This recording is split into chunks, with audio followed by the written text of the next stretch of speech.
All right, so I'm just going to double check on the channel that we are live. And while we're doing that, welcome to the Work, Wealth, and Travel podcast channel. All of the things, Emil, great to have you here. So let's dive in with sharing a little bit about your lifestyle in Brazil and how you first came to your live image. as a... Oh, are we good? It actually paused. I didn't hear all of the question because both the audio and the video paused for 3 seconds. Okay. Okay. No worries. I think we're still good. So I was just saying to share a little bit about how you got to Brazil and your life as a global citizen and what that looks like there. Oh, sure. I live in Brazil now in Florianopolis on a beautiful island, which I think usually makes the top charts for best cities in the world to be a digital nomad. It's an island city. I've been here for more than 2 years this time, but I first became interested in Brazil in my early 20s, and by mid-20s, I moved to São Paulo. I got a scholarship to study at a university in São Paulo for a year. And then I did some research with a professor that got me another scholarship to go back and study in Rio for a summer.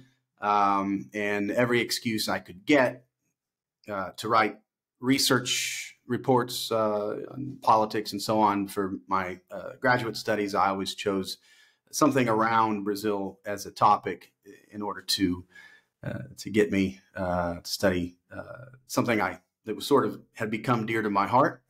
I'm kind of a Brazilian at heart, you could say, in some ways definitely not. I'm proud to be American and all that. But anyway, I spent a number of years. I spent 10 years working for exporters, traveling all over the world to many, many countries, visiting customers, managing distributors primarily. Some of that was based in the U.S. I was living in the U.S., but traveling from there all the time. And then I moved to New Zealand with my family and was doing the same thing from New Zealand.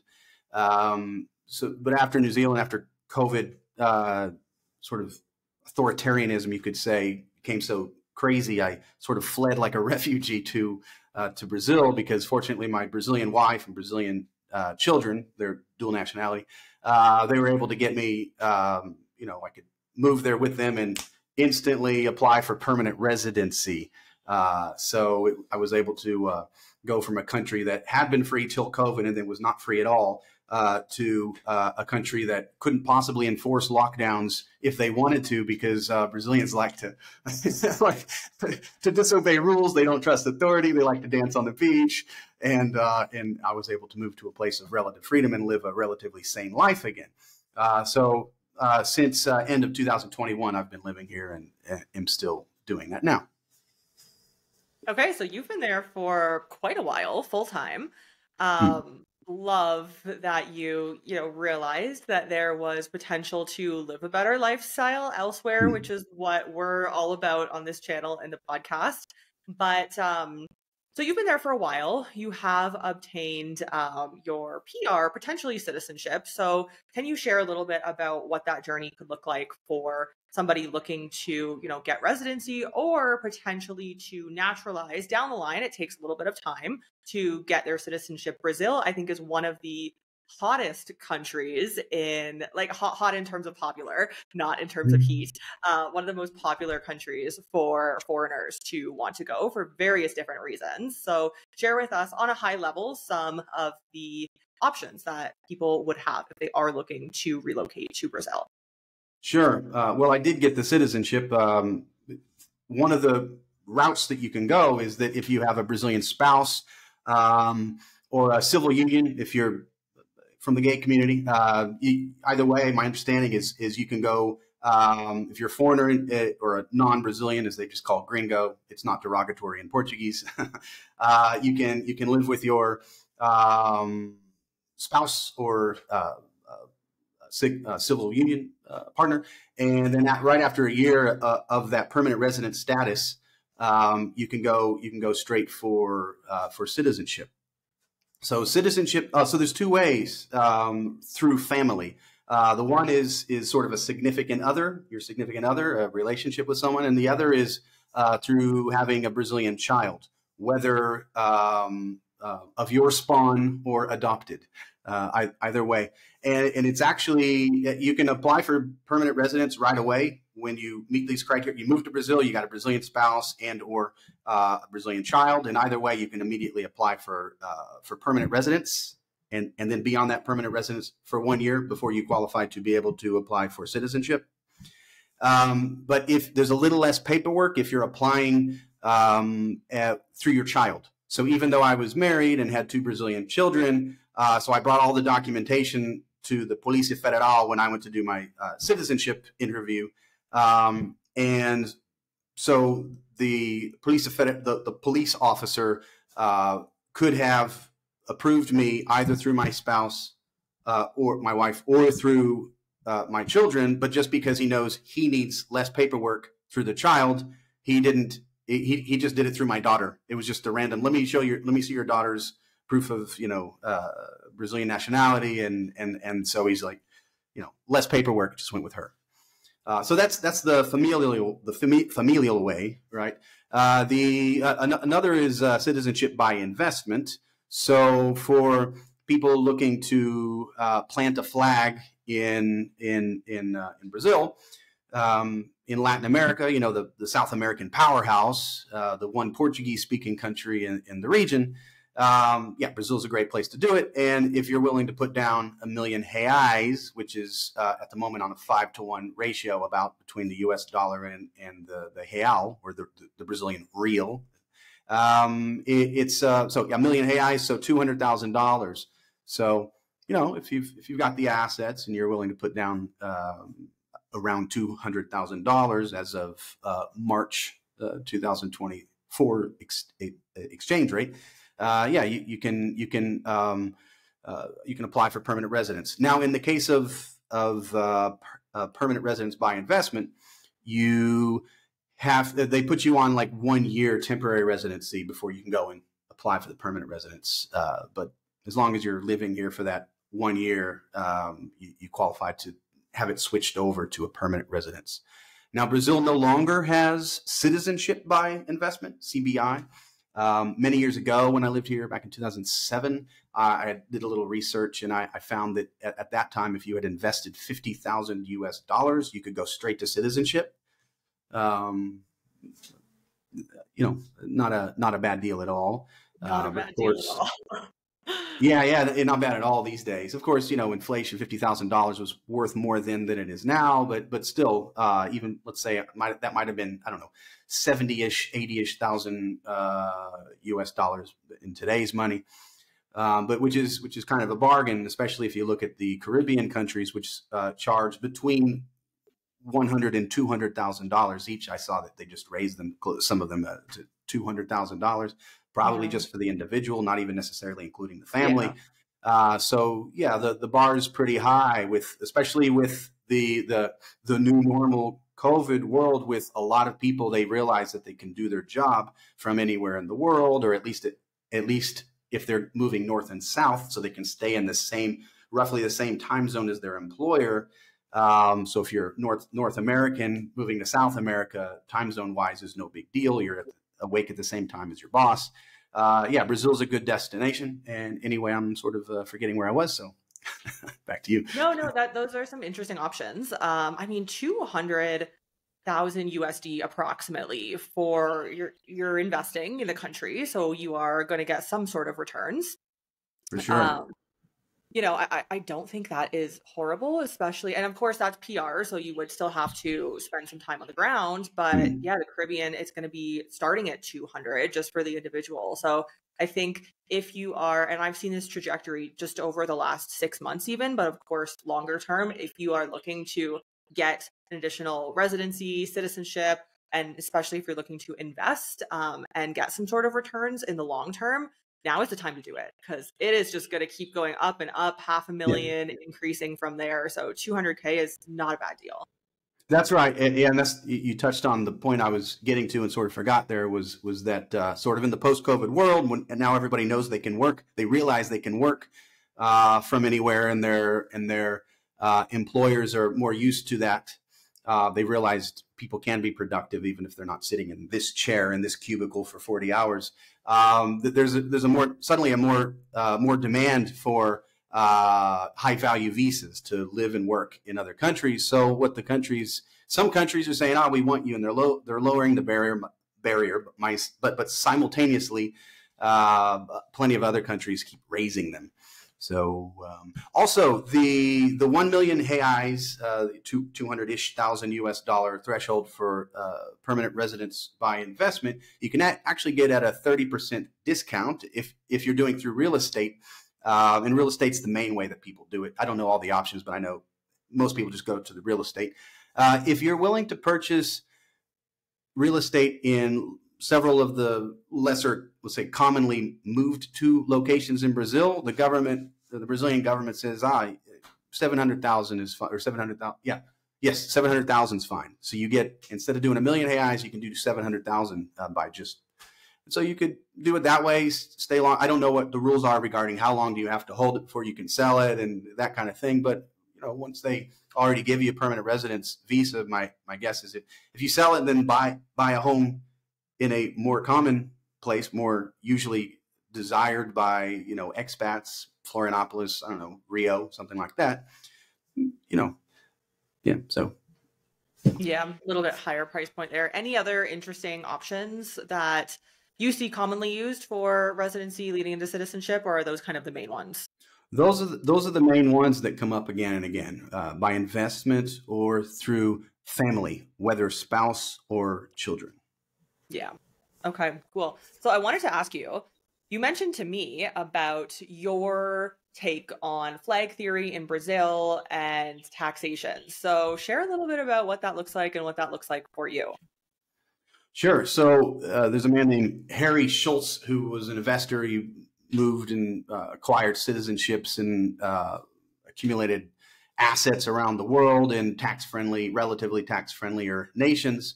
And he had what he called flag theory. And the basic idea behind it is that you want to hold citizenships and their passports from countries that don't tax your global income. That means outside their borders. So that's the first.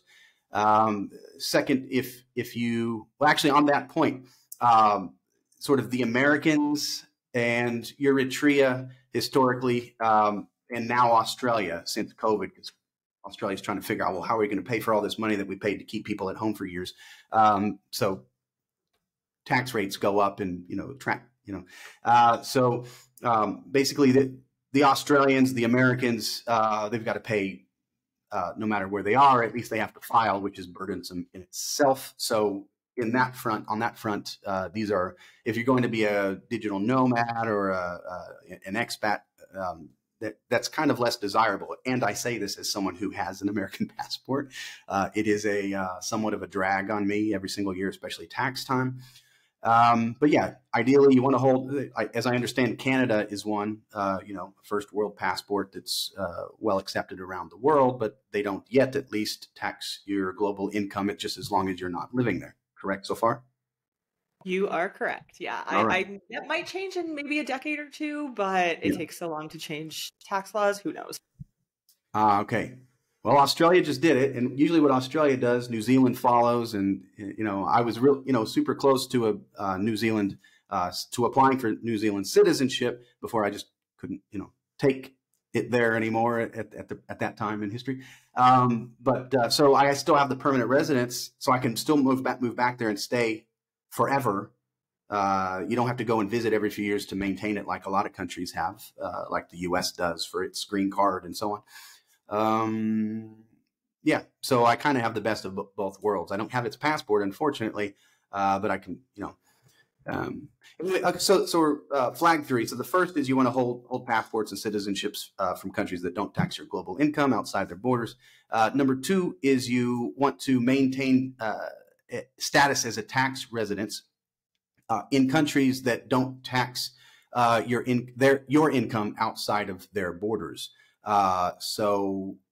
For example, my New Zealand permanent residence is an example of that. I can always move back there, but they don't tax my global income. I will say, not the best. Since I stayed there for more than 4 years, actually they would now. I don't know. Maybe a better example would be something like Paraguay, which to my knowledge, doesn't matter how many years you live there, they're just not going to tax your income outside of their borders. So that's ideal. You want to be physically living in a country that won't tax you, preferably one that isn't one that you hold a citizenship. And usually the basic idea in most countries, as far as I've seen, is that if you stay in a country for 183 days ish, which is around 6 months, that's usually how long it takes to acquire tax residency status in that country. So find one that won't tax your global income. If, let's say, you're a Bitcoin and you're selling Bitcoin along the way, you want to also look for a country that doesn't have apply capital gains tax to you while you're there. So that's the second criteria. The third criteria of Harry Schultz flag theory is that if you're going to incorporate companies, you want to make sure that your companies are incorporated in countries with either zero corporate tax or very low corporate tax. I think a lot of people will incorporate in Puerto Rico for that reason, just for example, or they'll do Ireland and that kind of thing. Oh, so how Brazil fits into that.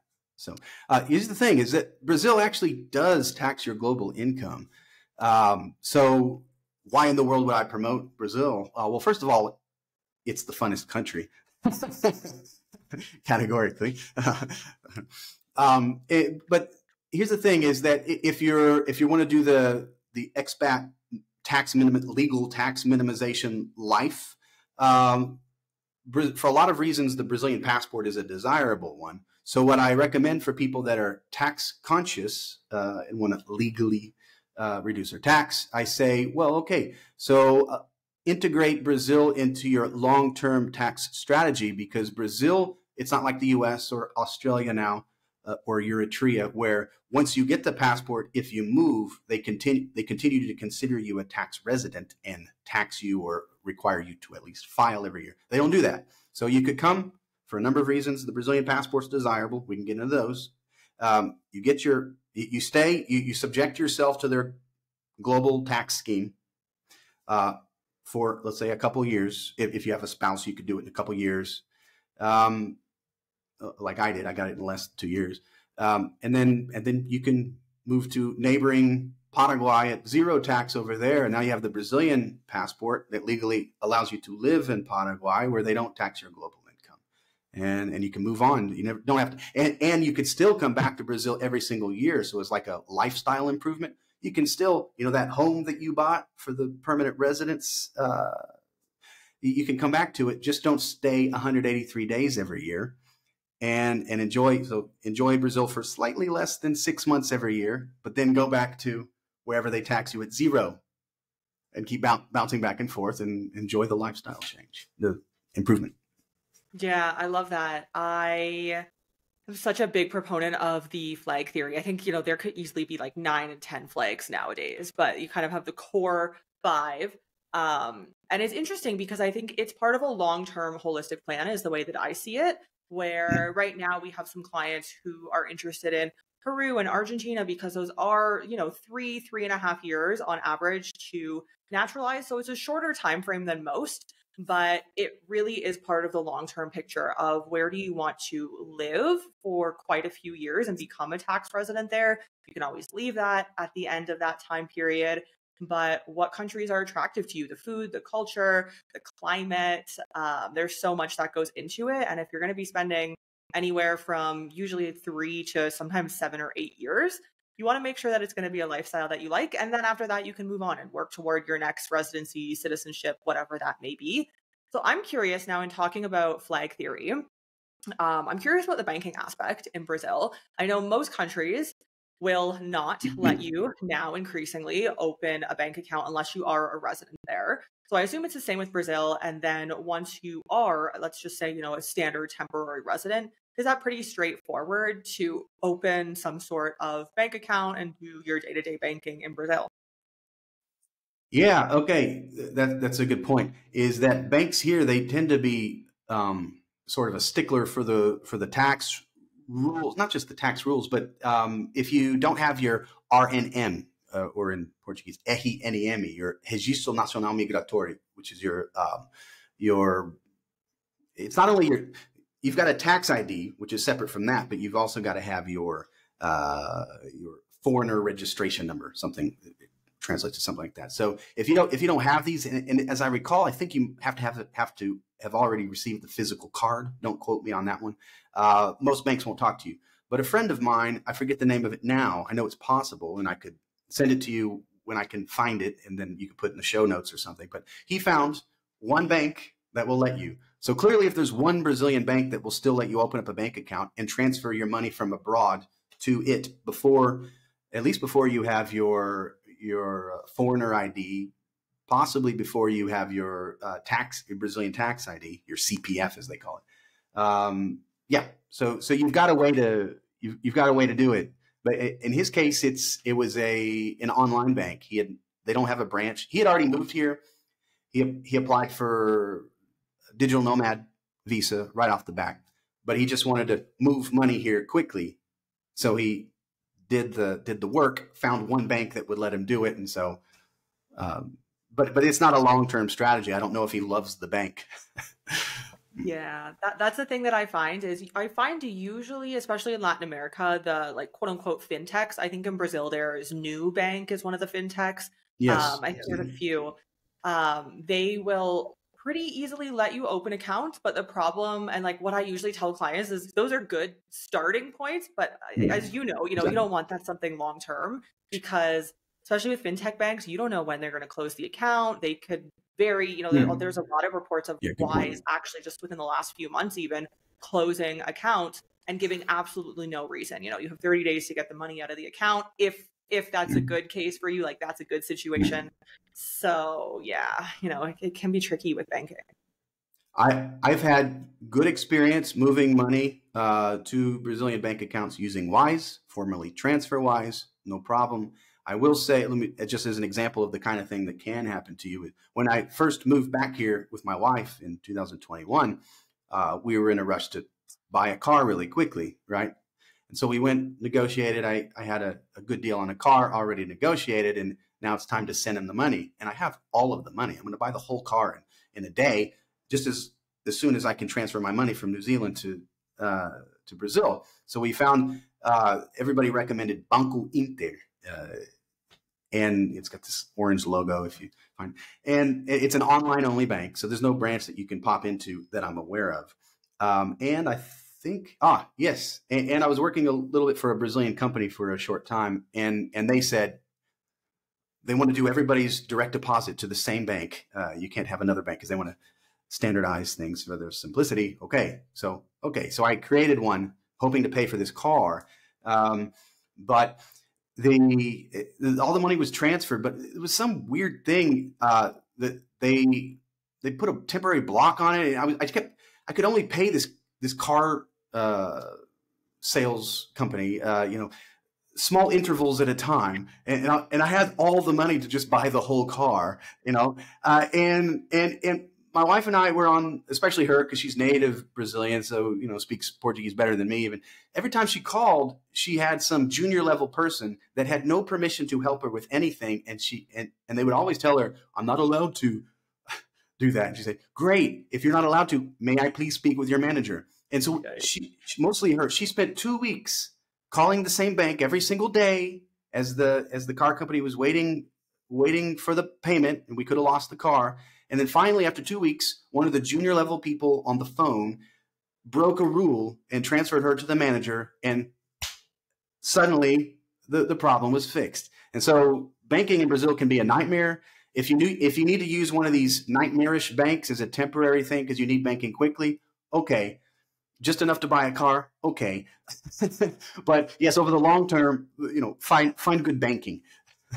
Yeah, definitely. And I have seen that happen in other countries as well. I feel like if you're moving to a country, you really want to in most countries, get tax residency, stay there long term, get into the banking system. You can always leave, but you want to make sure that you have some sort of establishment so that you can open these bank accounts and even open, investment accounts abroad where they're going to want to see that utility bill with your name and your address. There's a lot of moving pieces that a lot of people don't think of, Yeah. especially when they are living a more travel nomadic life and Hmm. don't necessarily have a home base, so to say.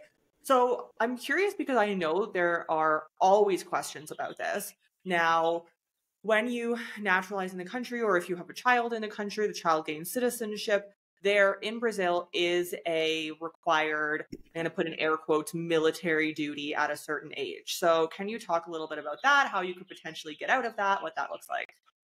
Yeah, that's a good question. I didn't grow up in Brazil as a native Brazilian, so but let me try to summarize what I remember from talking to my guy friends, because I think the uh, conscription it applies to our male privilege. We're the ones that have to do it.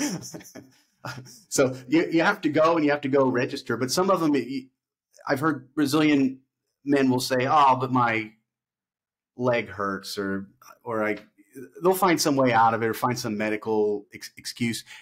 I think the obligatory part is you have to go and you have to go register for the draft. But whether or not they choose you is another question.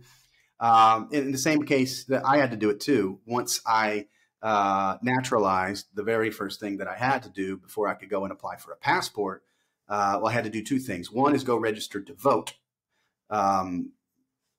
And the second is I had to go register with the Army. And that's funny because I was already in the U.S. Air Force. So, I'm Switching not going to sides. do it again. But yeah, I had to register. But I asked my Brazilian friends, I said, there's no way I'm spending any amount of time in the Brazilian Army, but I'm required to do this thing before they'll issue me a passport.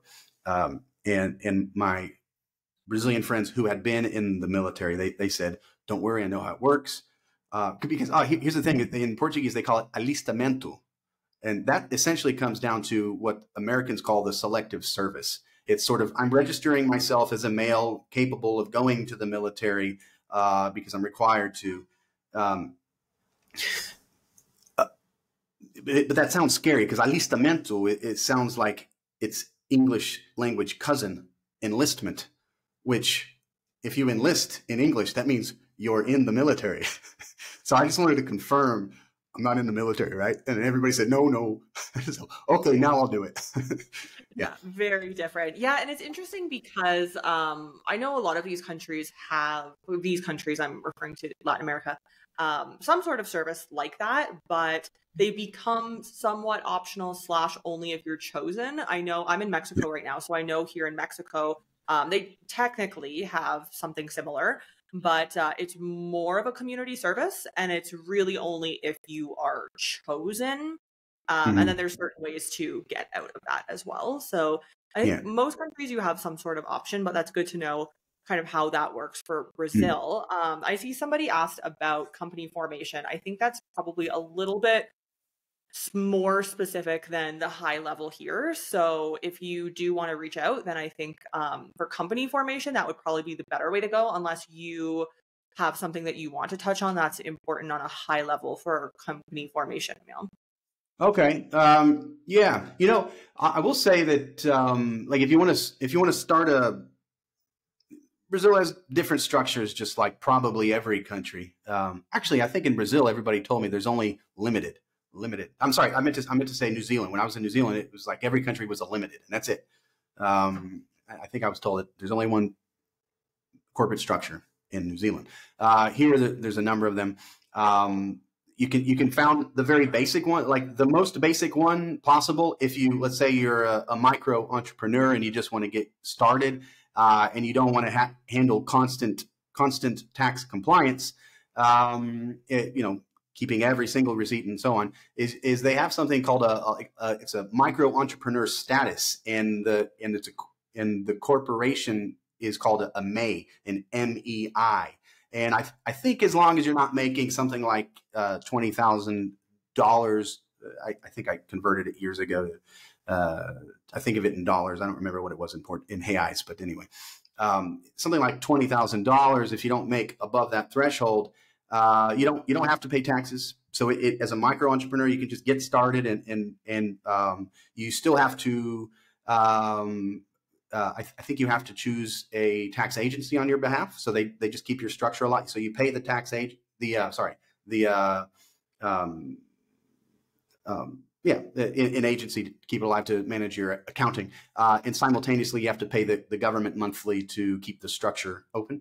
But I think it works that way generally in terms of you pay the accountant monthly, and you pay to keep the structure open monthly, no matter which structure you're under. But if you're just dipping your toe into entrepreneurship in Brazil, you can begin with this no paperwork required, no taxes required structure called a MEI, and sort of work your way up. And once your income goes to above that, something like $20,000 a year threshold, then I think the one just above that is called a limited, and you can and then you're required to, of course, always do proper accounting and pay the taxes and so on.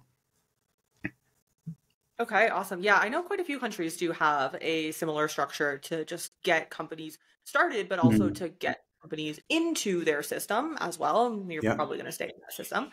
Okay, so we've talked about a few different topics. Is there anything before we wrap up that we haven't touched on that we should have? Well, you could touch briefly, or we could touch briefly on just the fact, why Brazil in the first place. So I said it's fun categorically because I think it's fun. But yeah, beyond, I mean, most people know, the carnival, they know the beach culture, they know football or soccer to the Americans, the amazing food, very diverse cuisine, sort of a beans and rice, and then lots of meat. They love their meat. They like to put sugar in everything because it's a sugar cane producer and exporter. I'm not a fan of that. I always have to tell, if I order fruit, please no sugar. But if you love meat, Brazil's really the place to be. I always joke with the Argentinians that Argentinians have the second best meat in all of South America, and they get angry with me. Oh, yeah, I was just going to say they will get angry. Just rub it in. It's like they're cousins, the Brazilians and Argentinians, and battle it out and so on. Anyway, yeah. So, of course, there's the culture. Brazil. As far as finding a life partner, I actually think that Brazil is a great place because they have appreciation for the sort of the traditional nuclear family, but they're also tolerant if you happen to be gay, right? So whichever one you have, you can find. It's a great place to find a life partner. I think. I like that. I've never heard that take before. Yeah. So they've got it, they've got it all. Traditional family values and tolerant on both sides. So I like that about Brazil as well. And what else? Also the value of a Brazilian passport. For me, this is one of the key things. So you don't want to be a non-aligned. Ideally, in terms of passport, in terms of passport value, you want a passport that will allow you to visit more countries visa-free, right?